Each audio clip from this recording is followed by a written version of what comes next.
It all started on a humid Tuesday morning in a packed courthouse downtown, the kind of place where people shift in their seats and whisper nervously while waiting for their names to be called. The tension in the air was heavy.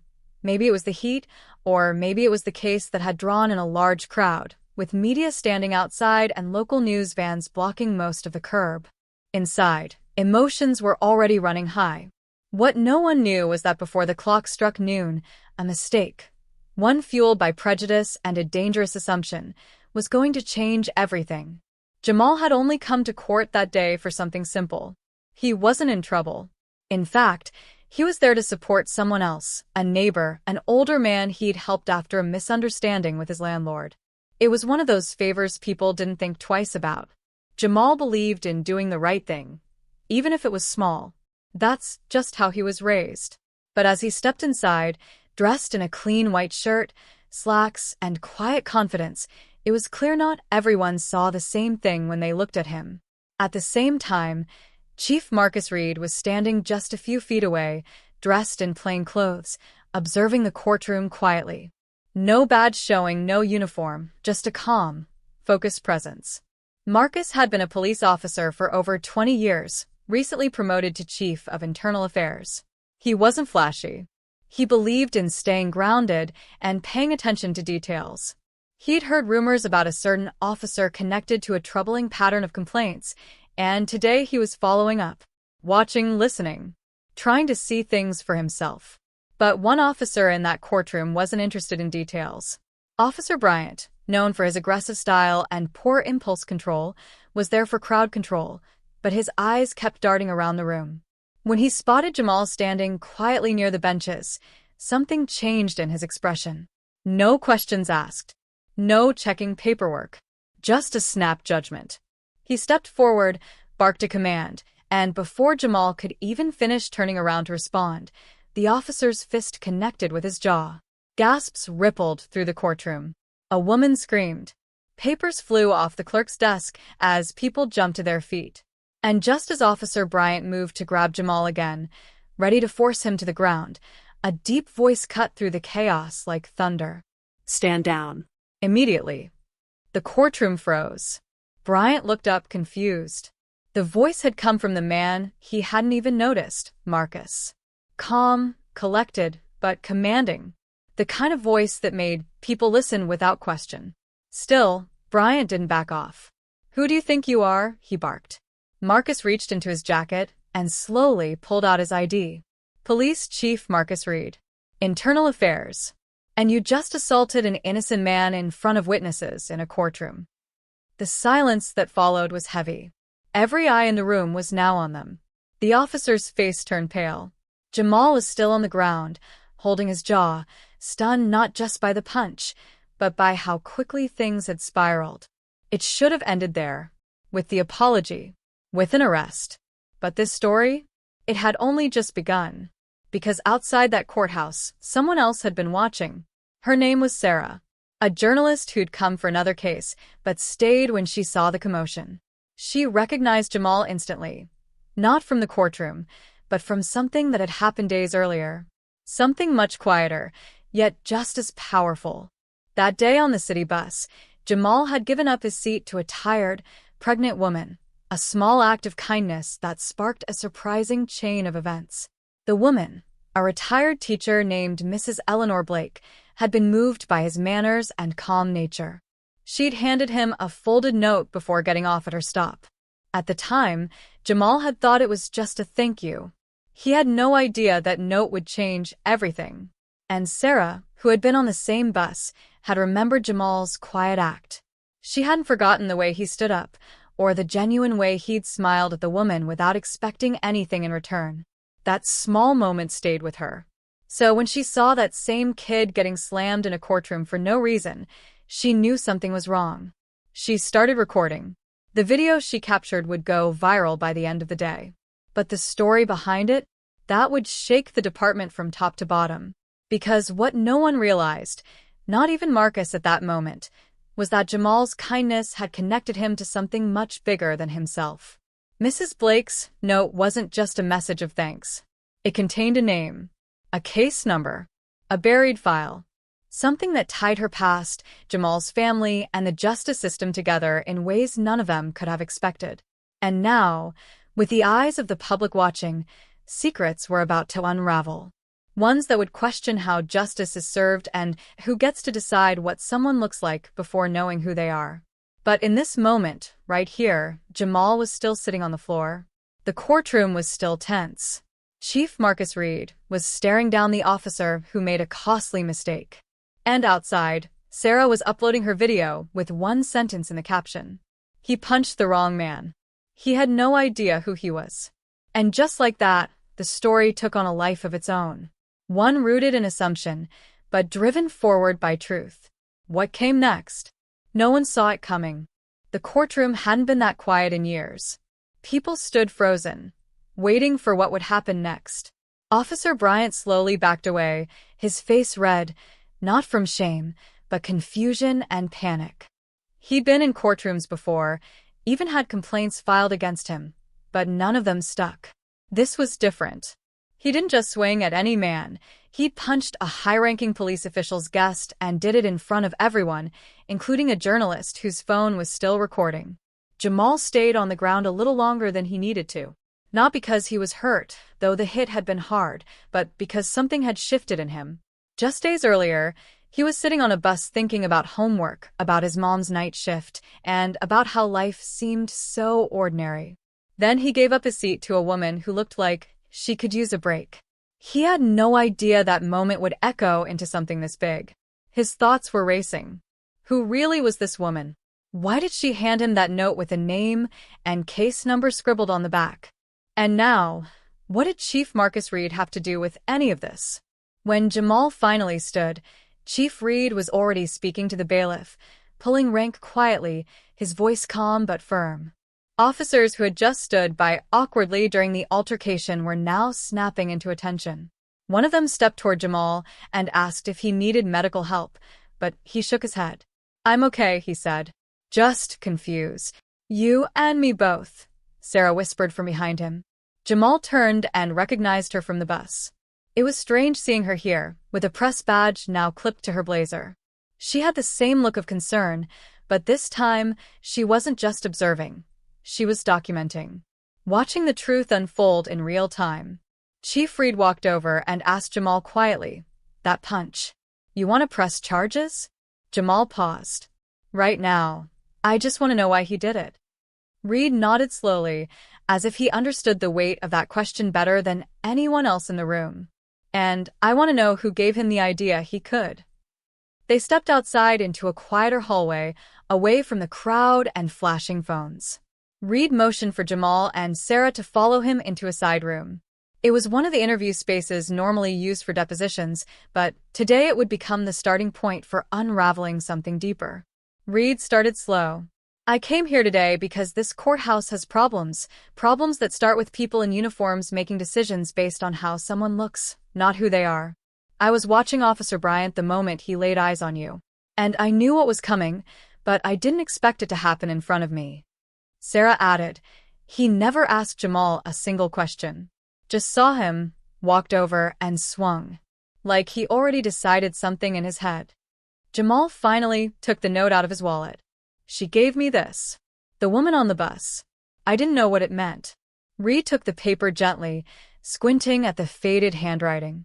His eyes narrowed when he saw the case number. "Where did she say this was from?" "She didn't," Jamal said. "Just thanked me for giving her a seat, said I reminded her of someone, and handed it to me." Reed stepped back like the paper had burned his hand. "This case number, this is from a file that disappeared over 15 years ago. Internal investigation involving an undercover unit. Most of the records were sealed, or supposedly destroyed."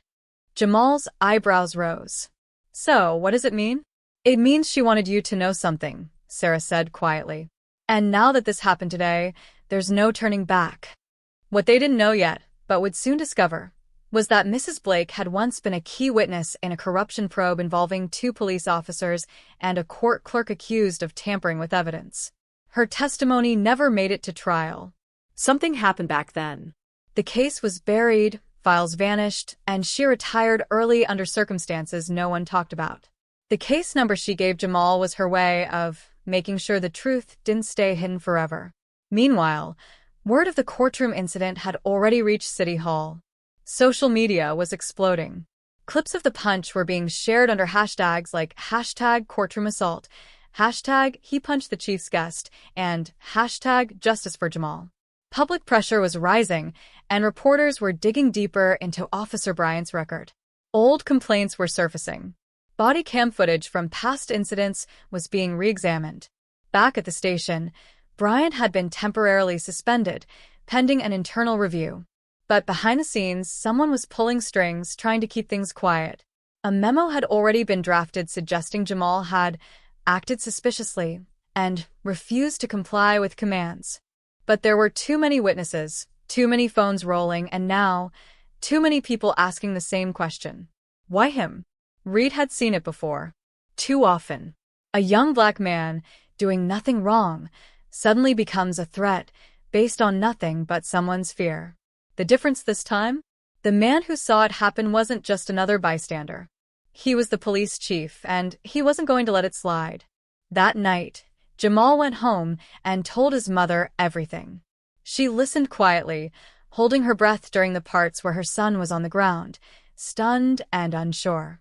Then she looked at him the way only a mother could, with pride and worry all mixed together. "This world," she said softly, "will try to tell you who you are. But you already know. Don't ever let them change that." Later, Jamal sat by the window, scrolling through headlines with his name in them. It didn't feel real. He never wanted attention. All he'd done was be kind to a stranger and show up for someone else. But now he was in the middle of something bigger than he'd imagined.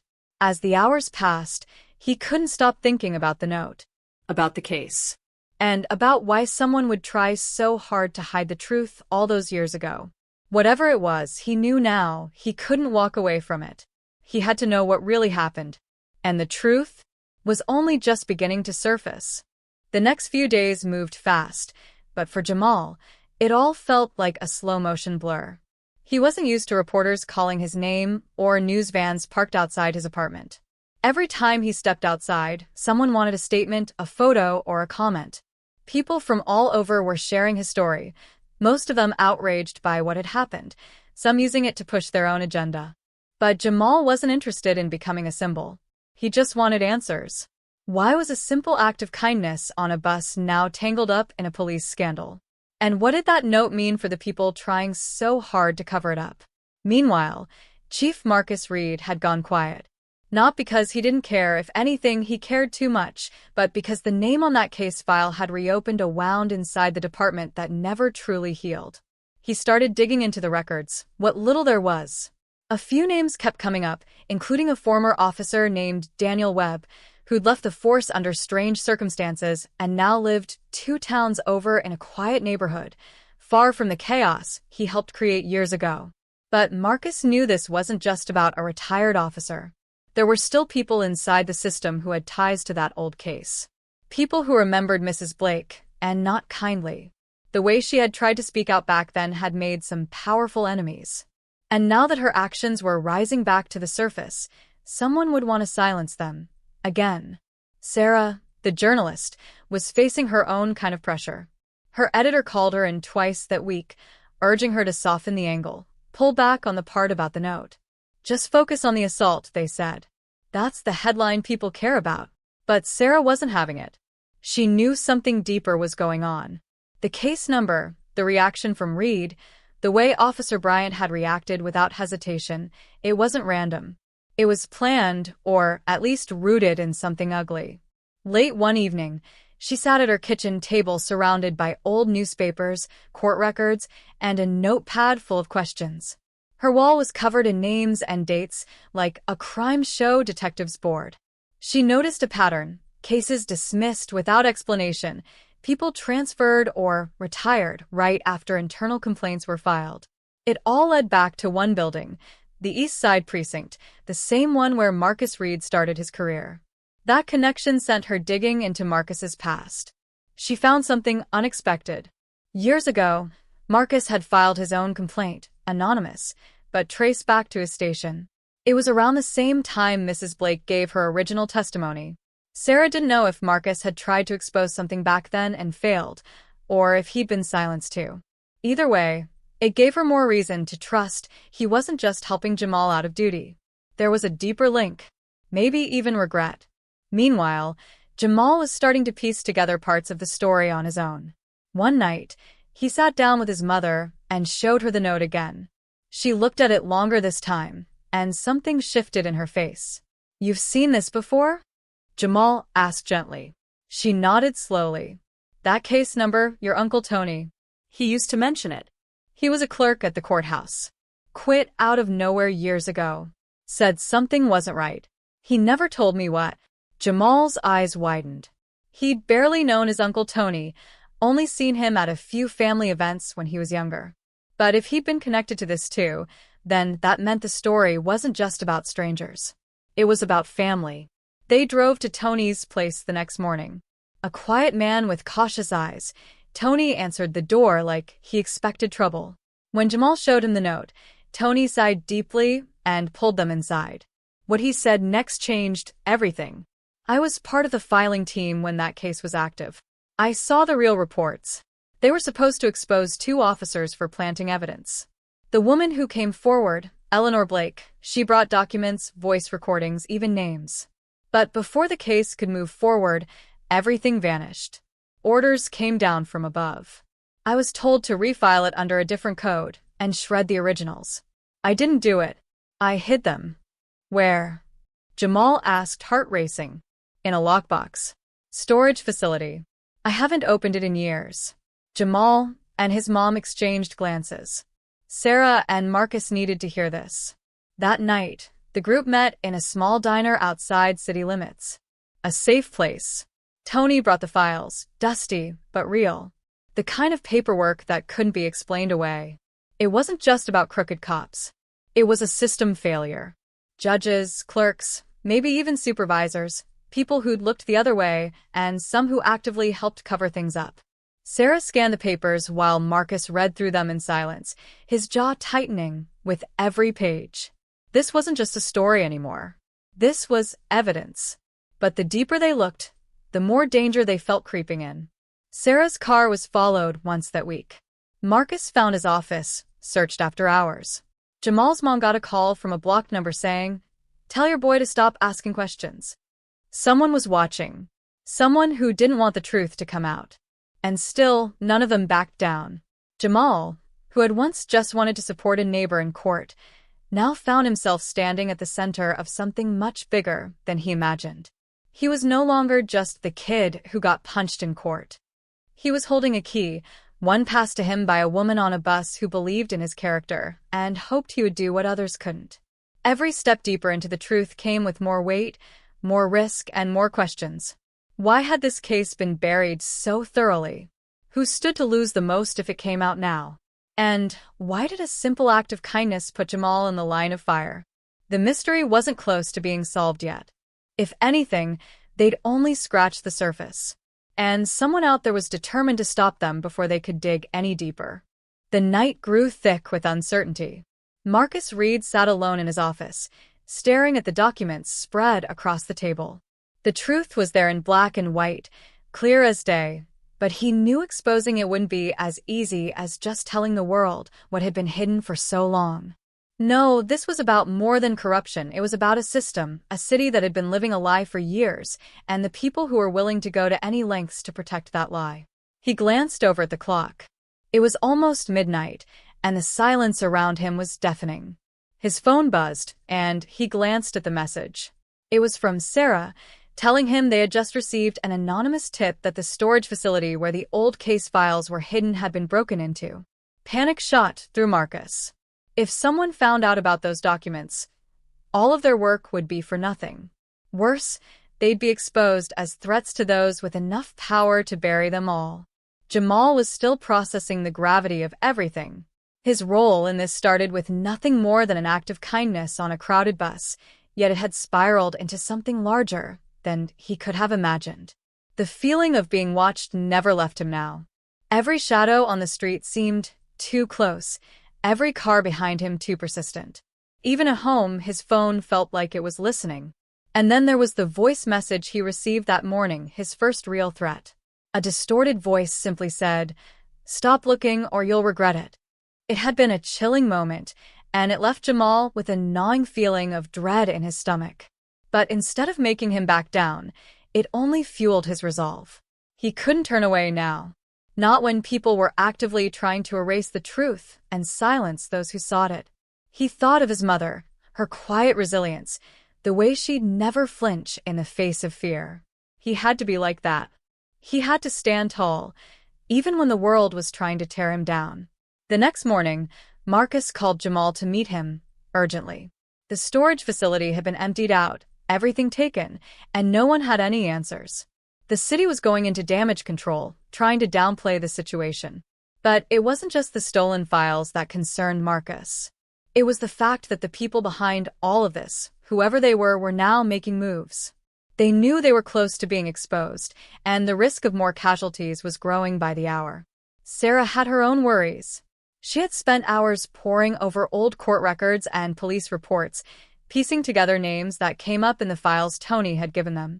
The deeper she dug, the more tangled the web became. It wasn't just the two rogue officers.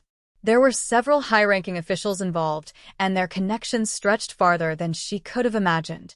The entire network was built to protect a few powerful people, and it had been thriving for years. But the closer she got to the truth, the more dangerous her position became. She began to notice unfamiliar cars parked near her apartment, her mailbox rifled through, and her email hacked. It was becoming clear.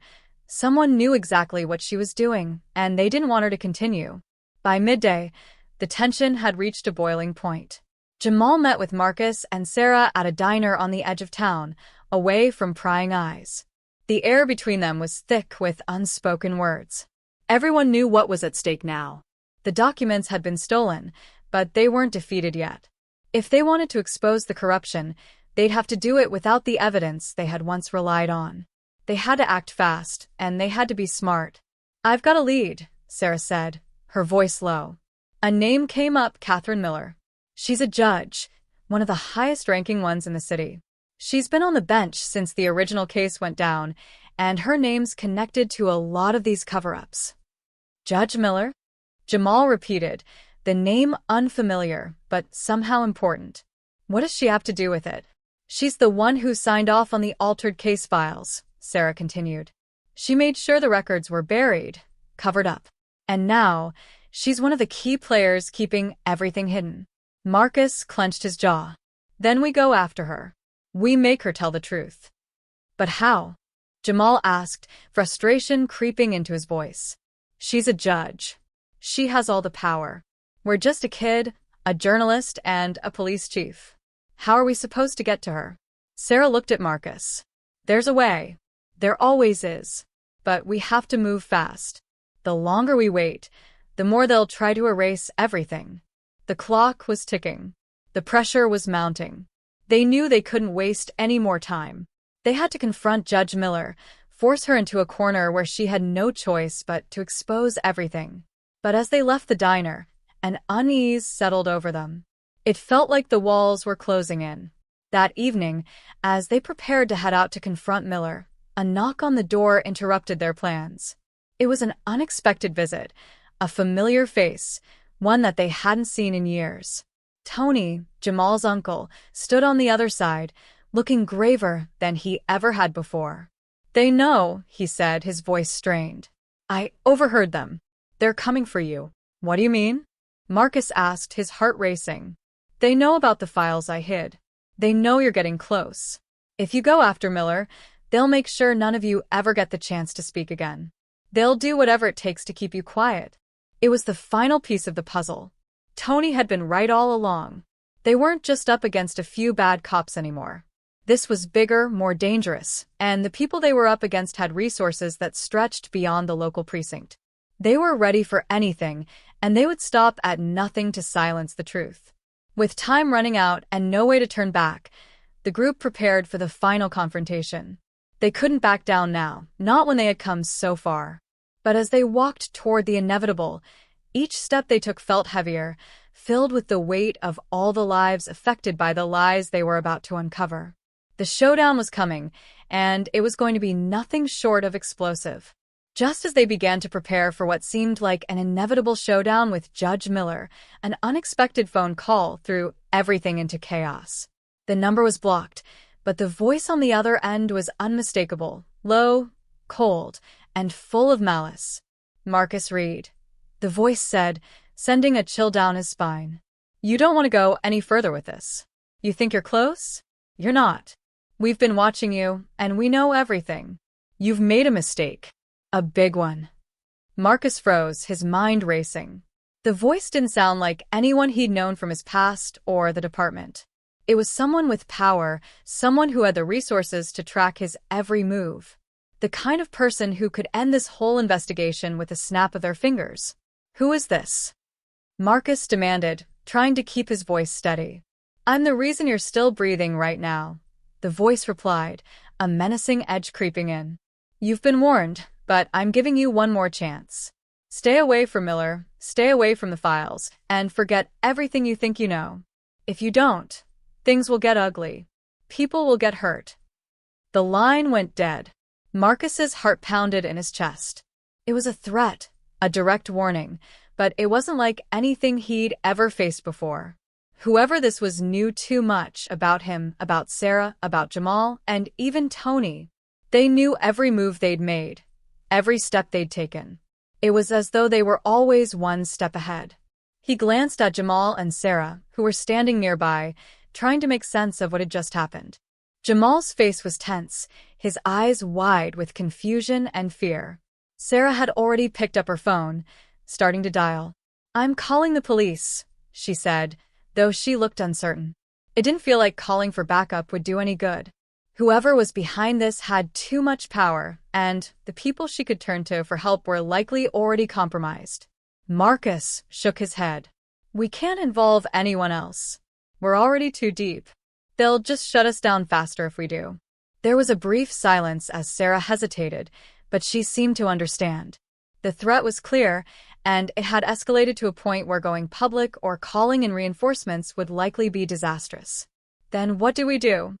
Jamal asked, his voice tight with frustration. Marcus looked at him, feeling the weight of the decision bearing down on him. The files. The note. The corrupt officers. The people who had been hiding the truth for years, they were all still out there, and they had no intention of letting the truth surface. Every door they'd open seemed to close with an even greater threat behind it. "I think I know who's behind this," Marcus said slowly, his voice low with realization. "But it's not who you'd think." Sarah furrowed her brow. "Who?" "Judge Miller isn't just a player in this. She's a pawn." The real power behind everything, behind the cover-ups, behind the manipulation, is someone with more authority than I realized. Jamal looked at him, confusion flickering in his eyes. "You're saying Miller is innocent? She's just been a part of something bigger?" Marcus nodded grimly. "Yes." "Miller's been following orders. The person pulling the strings. It's someone who has the means to control every move I make. Someone who has the influence to make sure none of this ever sees the light of day." "Who?" Sarah asked, her voice barely above a whisper, as if the name was already looming in the room. Marcus took a deep breath. "It's Chief Carl Dawson." The name hit like a bombshell. Carl Dawson was a name known throughout the city. Powerful, respected, and untouchable. He was the head of the police force before Marcus had ever stepped into the role of chief, a man with deep connections in both the police department and the city's political infrastructure. Everyone who had ever worked under him spoke of his iron-fisted rule, his relentless ambition, and his ability to keep things quiet. "He's been behind the scenes this whole time," Marcus continued, his voice growing more intense. "It wasn't just about covering up a few bad apples. It's about controlling the entire narrative. He has connections that stretch beyond the city, and he's been using them to keep things locked down. I should have seen it before. He was the one who made sure that those files disappeared years ago. And now, he's making sure we never get our hands on them." Jamal was shaking his head in disbelief. But why would he go this far? What does he have to gain? "It's not just about power," Marcus said, his voice cold. It's about control. Dawson's been using the department as his own personal empire. He's in bed with some of the city's most powerful figures, people who have more money than they know what to do with. The case that was buried all those years ago, Eleanor Blake's testimony, was a threat to everything Dawson had built. She was going to expose him, and she almost did. But he made sure no one ever heard her. But he didn't count on me, Jamal said quietly, as if realizing the weight of his role in all of this.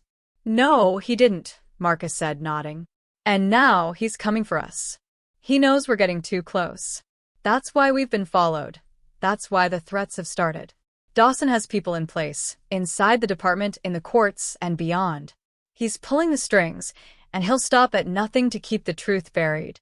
The air in the room felt thick with tension, the stakes now higher than ever. The group knew they couldn't back down. They had to stop Dawson before he could silence them permanently. But how? Dawson was everywhere, and he controlled everything. He had the resources to cover up anything and everything. And even worse, he had allies in every corner of the city. We need to get to Dawson, Marcus said firmly. We need to confront him directly, but we can't do it alone. We need to be ready for anything. He's not going to let us walk away from this. As the gravity of the situation set in, the clock was ticking down. Dawson was onto them now, and he would do whatever it took to protect his empire. But Marcus, Jamal, and Sarah knew one thing for certain. This wasn't just about exposing corruption anymore. It was about survival. And the final confrontation was coming. The final confrontation came faster than anyone had expected. After weeks of tension, sleepless nights, and constant fear of being watched, Marcus, Jamal, and Sarah were finally at the heart of it all. The plan was simple, or at least it seemed that way. Get to Chief Carl Dawson before he could silence them completely, expose the network he had built, and make sure the truth was finally revealed to the world. But no plan ever goes off without a hitch, especially when the stakes were this high.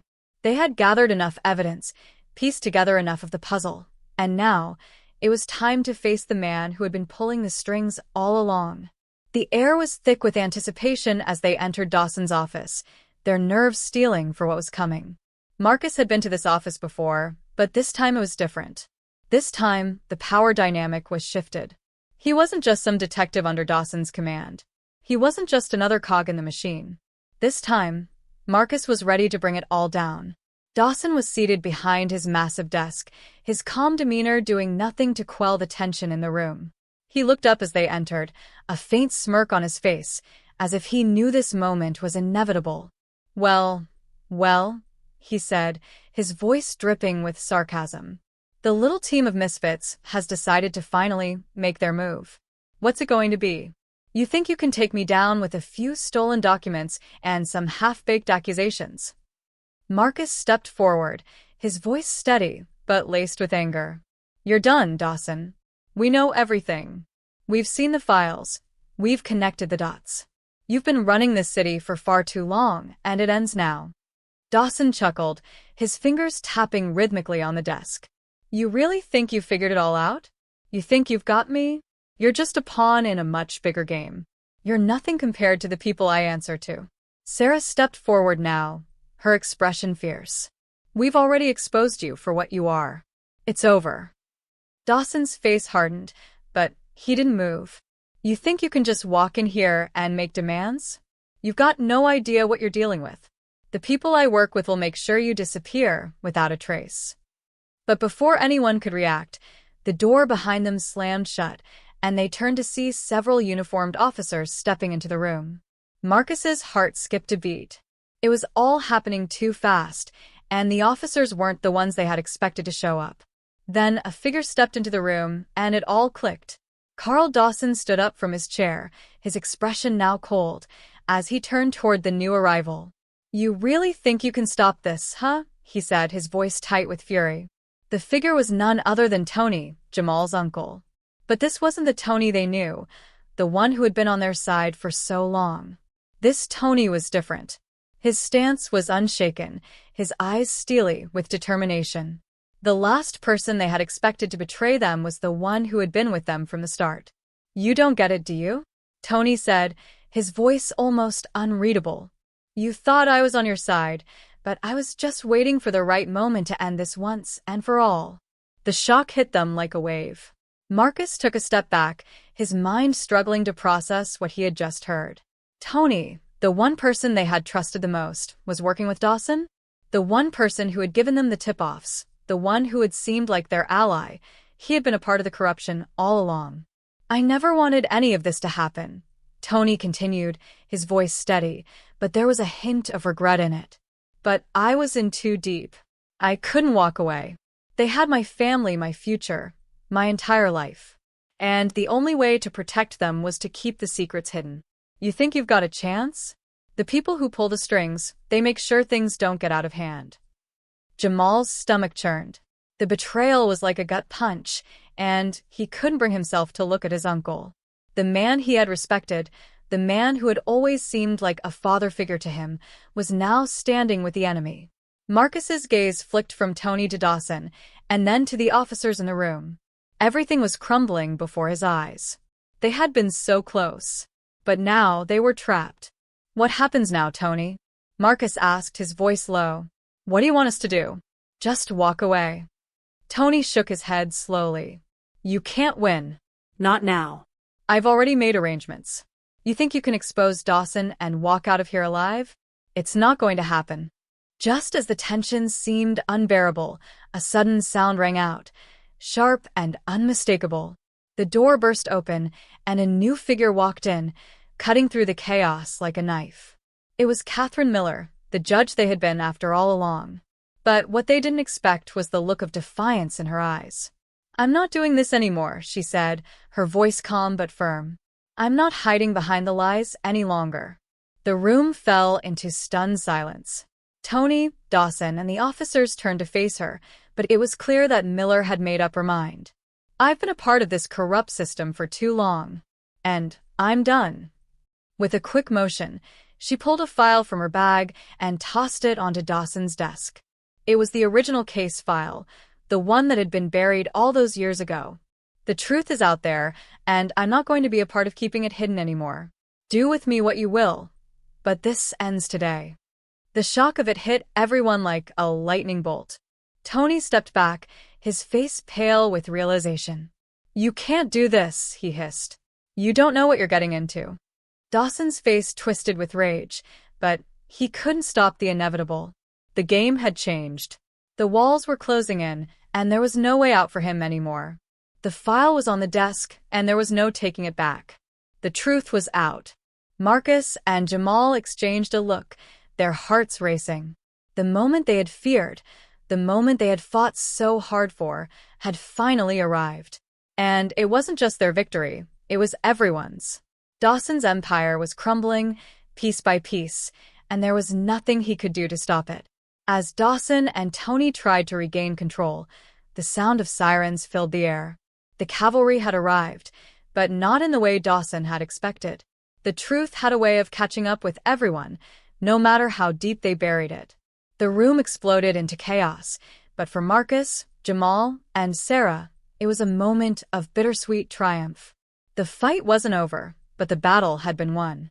And as the truth finally came to light, they realized that no one, not even the most powerful of them, could escape the consequences of their actions. For the first time in a long time, Marcus felt a sense of relief. The weight that had been pressing down on them was lifted. The truth was finally out, and it had taken everything they had to make sure it saw the light of day. But it was worth it. The fight for justice was never easy, but it was always worth it in the end. As the sirens grew louder, the tension in the room became palpable. Marcus and Jamal stood at the edge of the chaos, the overwhelming realization of what had just happened slowly sinking in. Dawson's empire, built on corruption and lies, was crumbling, and there was nothing anyone could do to stop it. The cavalry was on its way, but it wasn't the police Dawson had expected. It was the truth, ruthless, unavoidable, and unstoppable. Catherine Miller stood firm, her gaze unwavering as Dawson and Tony stumbled in their attempts to regain control of the situation. Marcus could feel the weight of everything that had happened, the countless hours spent uncovering the lies, the risks they had taken, and the lives they had put on the line. And now, as the truth poured into the room like a flood, he knew they had won. The pieces had fallen into place, and no amount of power could erase the evidence they had. "Dawson," Marcus said, his voice steady despite the storm of emotions inside him. "It's over. There's nowhere to hide. The truth is out, and it's going to take down everyone involved, including you." Dawson's face twisted with rage, but he remained silent. There was nothing he could say to deny what had just been laid out. The files, the testimonies, the connections, it was all there. All the lies that had kept him at the top of his corrupt empire had been exposed for everyone to see. His once impenetrable walls of power had come crashing down, and there was nothing left to protect him. Tony, on the other hand, was a broken man. His betrayal had been exposed in front of everyone, and the shame of it was too much to bear. He stood there, silent, eyes cast downward, unable to face the people he had once considered family. Marcus saw the regret in his eyes, the realization that he could never undo the damage he had caused. But it was too late for him. There was no redemption now, no second chances. As the officers entered the room, led by Lieutenant Harris, it was clear that Dawson's reign of terror was officially over. Harris, who had once been one of Dawson's closest allies, now stood as an enemy to the man who had controlled everything from the shadows. "It's over, Dawson," Harris said, his voice firm. "You've been arrested for conspiracy, corruption, and multiple counts of obstruction of justice. You and your associates will answer for everything." The weight of those words hung in the air like a final judgment.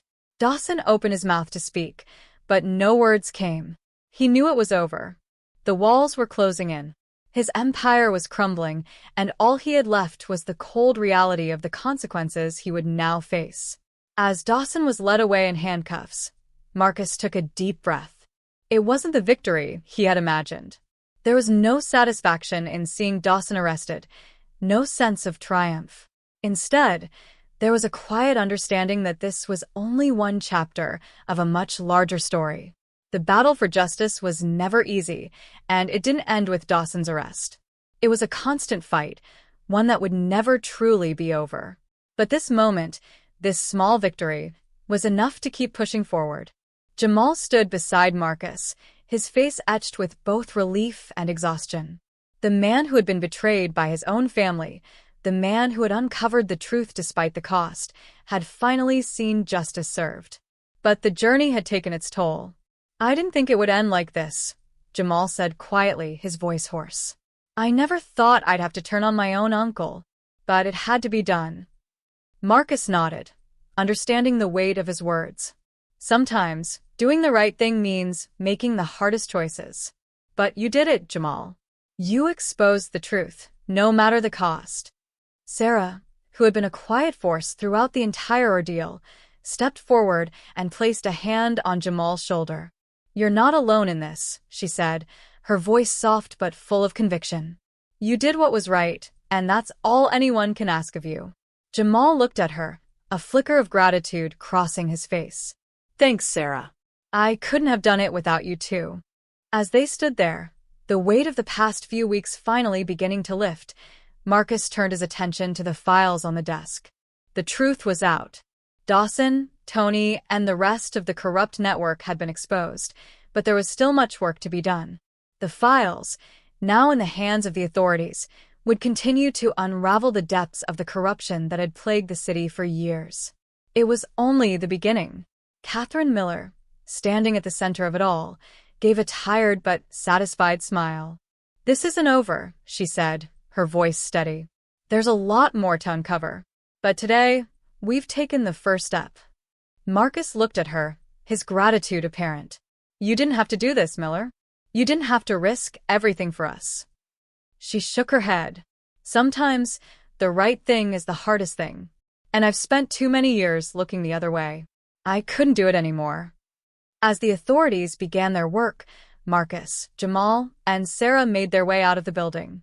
The weight of the events that had unfolded in the past few days was heavy on their shoulders, but there was a sense of peace that came with knowing they had done the right thing. The fight wasn't over, but the first battle had been won. And as they walked out into the cool evening air, they knew that they had made a difference. The truth had come to light, and there was no going back. For Marcus, it was a reminder that the pursuit of justice was never about the easy wins. It was about the fight, the struggle, and the courage to do what was right even when the cost was high. It was about standing up for those who couldn't stand for themselves, about speaking out against corruption, no matter the consequences. And in that moment, he knew that it was all worth it. As the trio walked down the steps of the courthouse, their heads held high, they realized that no matter how many battles they faced ahead, they would face them together. Because in the end, it was the truth that always won, and no matter how hard they tried to bury it, the truth had a way of coming to the surface, no matter the cost.